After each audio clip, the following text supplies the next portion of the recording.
Hello welcome to all. आप लोगों का स्वागत है इतिहास की दुनिया 99 पे। दोस्तों आज मैं आपके लिए काफ़ी शानदार जानदार प्रश्न लेकर के आया हूँ हिंदी व्याकरण का। यहाँ से प्रश्न आपके एग्जाम में बहुत बार पूछे गए, न जाने कितनी बार ये सब प्रश्न पूछा जाता है।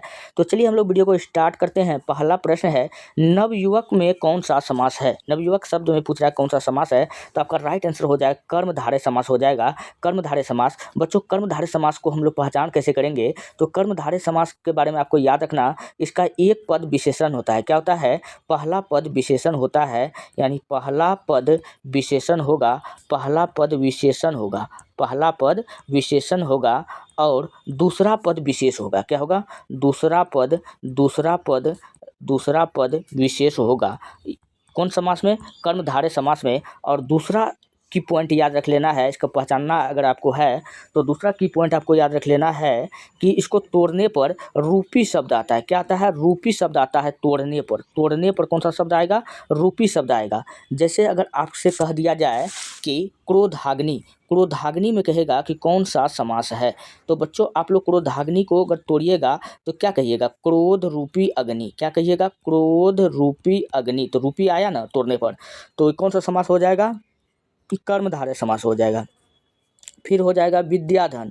तो विद्याधन को अगर आप तोड़िए तो विद्या रूपी धन, तो रूपी आया ना, तो विद्याधन हो जाएगा। महादेव, देखिए महादेव क्या हो रहा है? भगवान शंकर का विशेषता बता रहा है, पहला विशेषण है और उनका क्या बता रहा है? विशेषता बता दिया कि भगवान शंकर है। तो क्या हो जाएगा? यह कर्मधारय समास हो जाएगा। चलिए बढ़ते हैं नेक्स्ट प्रश्न। अगला प्रश्न आपके सामने में है, प्रत्येक व्यंजन का दूसरा और चौथा वर्ण को क्या कहते हैं? प्रत्येक व्यंजन का दूसरा और चौथा वर्ण को दोस्तों हम लोग क्या कहते हैं? महाप्राण कहते हैं। क्या कहते हैं? महाप्राण कहते हैं। इस प्रश्न का ऑप्शन नंबर सी क्या हो जाएगा? बिल्कुल राइट हो जाएगा। अच्छा, महाप्राण कौन कौन सा हो जाएगा? चलिए प्रत्येक व्यंजन को हम लोग कवर्ग में देखते हैं। कवर्ग में, कवर्ग वर्ग में देखते हैं कौन कौन सब हो जाएगा। कवर्ग में आपका हो जाएगा क ख, हाँ, दूसरा लेटर क ख और चौथा क्या हो जाएगा? घ हो जाएगा। ख और घ, कवर्ग में ख और घ जो हो जाएगा क्या हो जाएगा? महाप्राण हो जाएगा। अच्छा, चवर्ग में चलते हैं। चवर्ग में चलेंगे तो चवर्ग में च नहीं होगा लेकिन छ हो जाएगा, ज नहीं होगा फिर झ हो जाएगा। छ और झ क्या है? महाप्राण है। कवर्ग चवर्ग। टवर्ग में जब हम बढ़ते हैं, टवर्ग में क्या आ जाएगा? ट नहीं होगा लेकिन ठ हो जाएगा, ड नहीं होगा ढ होगा। ट और ढ क्या है? महाप्राण है। तवर्ग में चलते हैं तो त नहीं होगा, त नहीं होगा, त नहीं होगा, थ हो जाएगा। द और ध, थ और ध क्या हो जाएगा? महाप्राण हो जाएगा। पवर्ग में चलते हैं तो फ और म क्या हो जाएगा? प फ ब भ। अच्छा, फ और भ क्या हो जाएगा? महाप्राण हो जाएगा। तो प्रत्येक वर्ण का दूसरा और चौथा वर्ण क्या होता है? महाप्राण होता है। आपको ये बात याद रखना है। तो ऑप्शन नंबर सी क्या हो जाएगा? बिल्कुल राइट हो जाएगा। यानी ख घ, च छ में छ झ, ठ ढ, थ थ ध, फ भ, ये सब क्या है? महाप्राण है। चलिए नेक्स्ट अगला प्रश्न आपके सामने में है, ख का उच्चारण स्थान क्या है? विसर्ग दोस्तों उच्चारण स्थान का ट्रिक मैंने काफ़ी अच्छा से मैं आपको समझा चुका हूँ। एक गीत के सहारे मैंने आपको बताया हूँ, आपको अवश्य समझ में आएगा। अगर आपने उस वीडियो को अगर आप देख लेते हैं तो आज के बाद आपका उच्चारण स्थान में कभी भी प्रश्न गलती नहीं होगा। मैंने एक गीत के सहारे से बताया है, इसका ट्रिक काफ़ी शानदार है, आप लोग जाकर के उस वीडियो को देख सकते हैं। ख का उच्चारण स्थान, तो अकु विसर्ग कंठराम पुकारो। अकु अकु क ख, तो यानी कंठ से, कहाँ से आ रहा है? कंठ से आ रहा है। तो ऑप्शन नंबर डी क्या हो जाएगा? बिल्कुल राइट हो जाएगा। कंठ से किसका आता है? कंठ से किसका आता है? तो आता है क का भी आता है, ख का आता है, ग का आता है, घ का आता है, हाँ, अंग का नाक और क दोनों से होता है। चलिए बढ़ते हैं नेक्स्ट। अगला प्रश्न आपके सामने में है, राष्ट्र का भाववाचक संज्ञा है। राष्ट्र का भाववाचक, तो राष्ट्रीय हो जाएगा। क्या हो जाएगा? राष्ट्रीय हो जाएगा। ऑप्शन नंबर ए क्या हो जाएगा? बिल्कुल राइट हो जाएगा। नेक्स्ट प्रश्न, अगला प्रश्न की ओर बढ़ते हैं। मुझे 2 किलोग्राम छीमी खरीदनी है। अच्छा, 2 किलोग्राम मुझे छीमी खरीदनी है शब्द में कौन सी संज्ञा है? तो हम लोग जानते हैं कि संज्ञा के 5 भेद होते हैं। और व्यक्तिवाचक संज्ञा, जातिवाचक संज्ञा, द्रव्यवाचक संज्ञा, समूहवाचक संज्ञा, भाववाचक संज्ञा। तो 2 किलोग्राम यानी कि यहाँ पर क्या हो जाता है, वजन का बात किया जाए। हमको पता है कि द्रव्यवाचक संज्ञा हम लोग किसको कहते हैं, जिसे नापा या तौला जा सके, जिसको हम लोग क्या करते हैं, नापा जा सकता है और क्या हो सकता है, तौला जा सकता है। लेकिन दोस्तों याद रखना कि गिना नहीं जाता है, उसको हम लोग क्या कहते थे, नाप सकते हैं, तौल सकते हैं और गिन नहीं सकते हैं, उसको हम लोग द्रव्यवाचक संज्ञा कहते थे। तो यहाँ देख लीजिए 2 किलोग्राम छिमी, छिमी क्या है, किलोग्राम नाप लिए ना, तौल लिए ना, तो उसको हम लोग क्या कह देंगे, द्रव्यवाचक संज्ञा है। सर जी कौन सा संज्ञा है, द्रव्यवाचक संज्ञा है, आपको याद रखना है। अच्छा, अगर क्वेश्चन पूछता कि पहाड़ शब्द में कौन सा संज्ञा है, तो पहाड़ में दोस्तों कौन सा संज्ञा हो जाएगा, पहाड़ में आपका संज्ञा हो जाएगा जातिवाचक संज्ञा हो जाएगा। क्या हो जाएगा, जातिवाचक संज्ञा हो जाएगा। अच्छा, जब पूछता माउंट एवरेस्ट, तब आपका हो जाता व्यक्तिवाचक संज्ञा। पहाड़ में कौन पहाड़, आपको पता चल रहा है कैसा पहाड़ है, बड़ा पहाड़ है कि छोटा पहाड़ है, कहाँ का पहाड़ है, माउंट एवरेस्ट का रहा है कि कौन पहाड़ का रहा है, यहाँ तो पता नहीं चल रहा है। सिर्फ आता नदी शब्द में बताओ नदी शब्द में कौन सा संज्ञा है, तो नदी, कौन नदी, गंगा नदी, यमुना नदी। तो इस टाइप में जब कंफ्यूजन आपको लगे तो आपको बताना जातिवाचक संज्ञा। फिर होता लड़का, कौन लड़का, अच्छा लड़का, बुरा लड़का, काला लड़का, गोरा लड़का, कौन लड़का, तो आपको ऐसे सोचना है। तो वो कौन सा संज्ञा हो जाएगा, जातिवाचक संज्ञा। जहाँ पर कन्फर्म नहीं हो, अगर कह देता रमेश, तब हो जाता व्यक्तिवाचक संज्ञा, पर्सनल वही लड़का है जो रमेश है, तो तब हो जाता व्यक्तिवाचक। मोबाइल क्या हो जाएगा दोस्तों, मोबाइल जातिवाचक संज्ञा हो जाता। जब कहता विवो मोबाइल, ओप्पो मोबाइल, तब क्या हो जाता, व्यक्तिवाचक संज्ञा हो जाता। चलिए बढ़ते हैं नेक्स्ट, अगला प्रश्न आपके सामने में है, पीपर पात सरिस मंडोला में अलंकार है। पीपर पात सरिस मंडोला में कौन सा अलंकार है, आपको पहचानना है दोस्तों। इसमें उपमा अलंकार है। कौन सा अलंकार है, उपमा अलंकार है। तो ऑप्शन नंबर सी क्या हो जाएगा, बिल्कुल राइट हो जाएगा। अच्छा, अब उपमा अलंकार का हम लोग पहचान कैसे करते हैं, कैसे हमने पता कर लिया कि इसमें उपमा अलंकार है, आपको भी उसी भी प्रकार से पहचानना है। तो चलिए हम लोग पहले इसका अर्थ जानते हैं। पीपर पात सरिस मंडोला, इसका अर्थ हुआ पीपल के पत्ते की तुलना किससे कर दिया है, मन से कर दिया है। यानी मन की तुलना किससे किया गया है, पीपर से किया गया है, पीपल के पत्ते से किया गया है। चलिए, और उपमा अलंकार का परिभाषा कहता है कि जब किसी व्यक्ति या वस्तु के गुण दोष की तुलना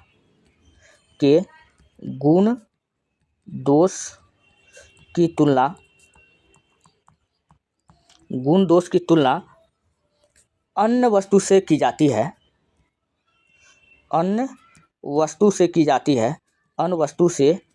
जाती है, तो वहाँ कौन सा अलंकार होता है, वहाँ उपमा अलंकार हो। जब किसी व्यक्ति वस्तु का गुण दोष की तुलना किसी और दूसरे से तुलना उसका किया जाएगा, तो वहाँ क्या हो जाएगा, उपमा अलंकार होगा। अब इसी बात को मैं आपको समझा करके बताता हूँ। चलिए, तो मैं आपको समझाऊँ। अगर आपसे क्वेश्चन पूछ लेता कि हाँ, दूसरा बात आपको क्या याद रखना है उपमा अलंकार में, ये पहला पॉइंट था। दूसरा पॉइंट आपको याद रखना कि जिस वाक्य में दोस्तों ये वाला चिन्ह आपने देखा होगा लगा हुआ था, इसको कहते हैं योजक चिन्ह, और सा या से या सी शब्द नहीं, सा या योजक चिन्ह सा से सी लगा रहे, तो वहाँ उपमा अलंकार होता है। तो आपको ये बात आपको याद रखना है। जैसे अब मैं आपसे क्वेश्चन पूछा गया था, क्या पूछा गया था, पीपर पात सरिस मंडोला, यानी मन का तुलना किससे कर दिया गया है, मन का तुलना पीपल के पत्ते से किया गया है। यानी मन का यहाँ परिभाषा भी देखिए, जब किसी वस्तु का गुण दोष की तुलना अन्य वस्तु से किया जाता है, मन का तुलना किससे कर दिया है, पीपल के पत्ता से कर दिया गया है, यहाँ उपमा अलंकार होगा। और इसी प्रकार मैं अलग अलग एग्जाम्पल दूँ, तो अगर एग्जाम्पल दूँ, खान सर विकास दिव्यकीर्ति सर से अच्छे पढ़ाते हैं, खान सर विकास दिव्यकीर्ति सर से अच्छे पढ़ाते हैं, तो खान सर विकास दिव्यकीर्ति सर से अच्छे पढ़ाते हैं, तो यहाँ खान सर का तुलना हम किससे कर रहे हैं, विकास दिव्यकीर्ति सर से कर रहे हैं। तो हम लोग क्या कर देंगे, इसमें कौन सा अलंकार हो जाएगा, इसमें उपमा अलंकार हो जाएगा। अच्छा, फिर हो जाएगा, चलिए बढ़ते हैं नेक्स्ट प्रश्न की ओर। अगला प्रश्न आपके सामने में है, चरण कमल बंदो हरिराई में कौन सा अलंकार है। चरण कमल बंदो हरिराई, तो चरण कमल बंदो हरिराई में कौन सा अलंकार हो जाएगा? यहाँ रूपक अलंकार हो जाएगा। कौन सा अलंकार हो जाएगा? रूपक अलंकार हो जाएगा। इस प्रश्न का ऑप्शन नंबर डी हो जाएगा, बिल्कुल राइट। अच्छा, रूपक अलंकार, तो रूपक अलंकार को आपको पहचानना है। जहाँ रंग, रूप, गुण, दोष इत्यादि समानता के कारण उपमेय तथा उपमान को एक ही शब्द कह दिया जाए। यानी रंग, रूप, मतलब किसी अन्य अगर मैं एक शब्द में अगर कहूँ तो किसी चीज़ को किसी वस्तु के बराबर कर देना, मतलब मैं जो हूँ उसके बराबर हूँ, तो आपको ऐसा फीलिंग दिलाएगा वाक्य में। जैसे कहेगा कि खान सर दिव्यकीर्ति सर के जैसा पढ़ाते हैं। दिव्यकीर्ति सर के जैसा पढ़ाते हैं। यहाँ देखिए खान सर का हम तुलना क्या कर दिए, इनके गुण को क्या कर दिए, खान सर के गुण दोष का तुलना हम एक कर दिए, मतलब उसी के जैसा है। तो ऐसा कंडीशन में हम लोग कौन सा अलंकार होता है? रूपक अलंकार होता है। और रूपक अलंकार का क्या होता है कि जब भी पंक्ति में ये वाला चिन्ह आपने देखा होगा, इसको कहते हैं योजक चिन्ह, सा, से और सी ये ना दिखे, और ये योजक चिन्ह सा से सी ना दिखे तो वहाँ रूपक अलंकार होता है। और रंग, रूप, गुण, दशा को एक कह दिया जाता है तो भी रूपक अलंकार होता है। आपको इस प्रकार से पहचानना है। तो जैसे रहेगा कि ये रेशमी जुल्फे, ये सरबती आंखें। चलिए देखते हैं, ये रेशमी जुल्फे, क्वेश्चन पूछ लेता कि ये रेशमी जुल्फे, ये सरबती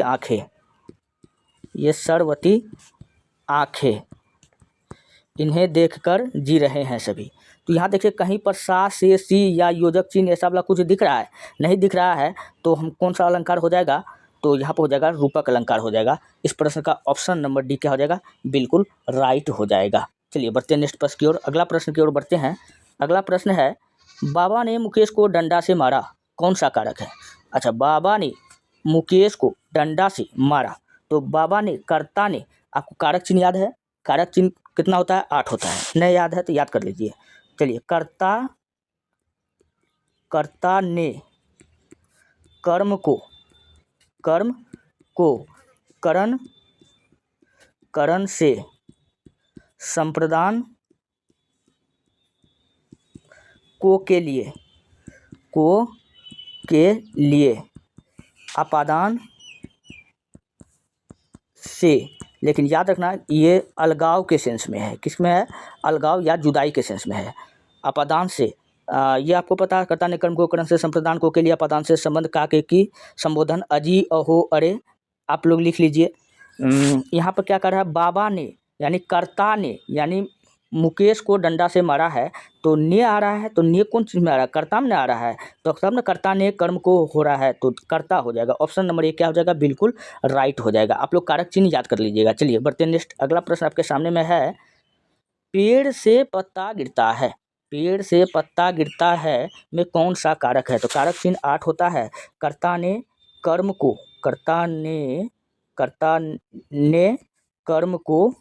करण से संप्रदान को के लिए अपदान से, तो दो जगह से आ रहा है, लेकिन पेड़ से पत्ता गिरता है, तो पेड़ से पत्ता गिरकर अलग हो गया, तो यहाँ क्या हो जाएगा? जुदाई का सेंस हो जाएगा, अलगाव का सेंस हो जाएगा।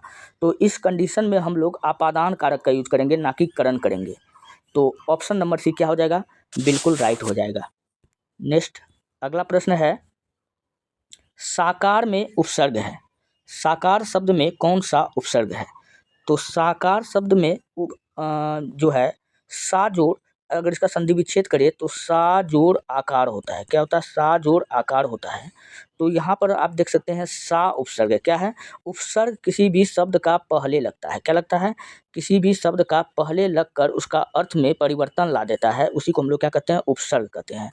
तो उपसर्ग में कौन सा, साकार में कौन सा उपसर्ग हो जाएगा? सा उपसर्ग होगा। तो ऑप्शन नंबर ए क्या हो जाएगा? बिल्कुल राइट हो जाएगा।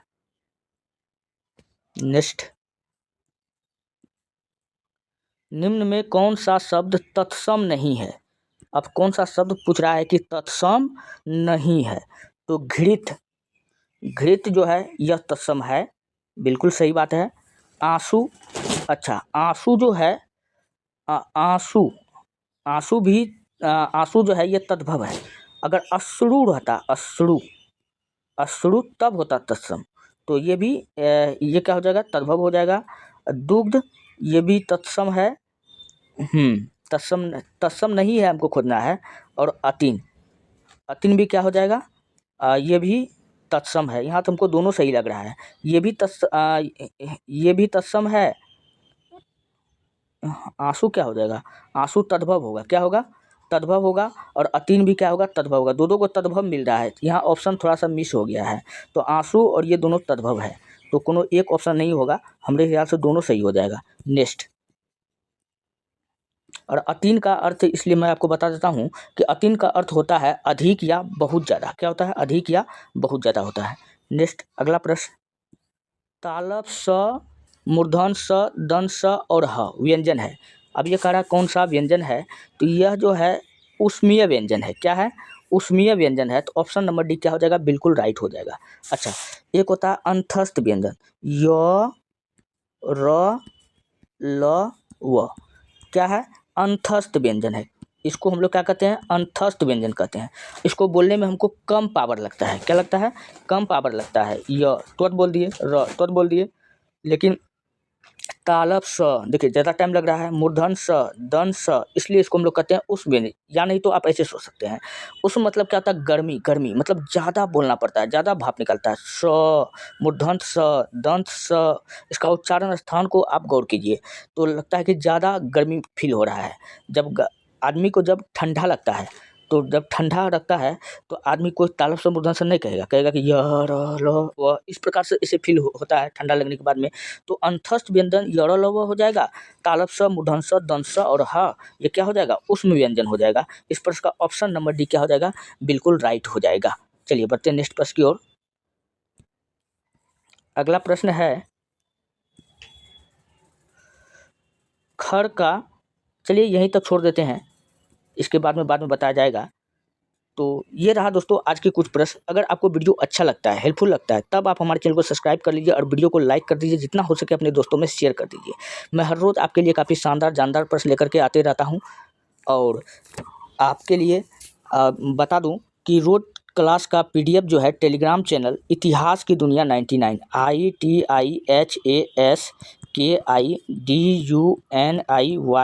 99 इतिहास की दुनिया 99 पर अपलोड हो जाता है। वहाँ से जाकर के वीडियो का PDF ले सकते हैं। मिलते हैं नेक्स्ट वीडियो में, धन्यवाद।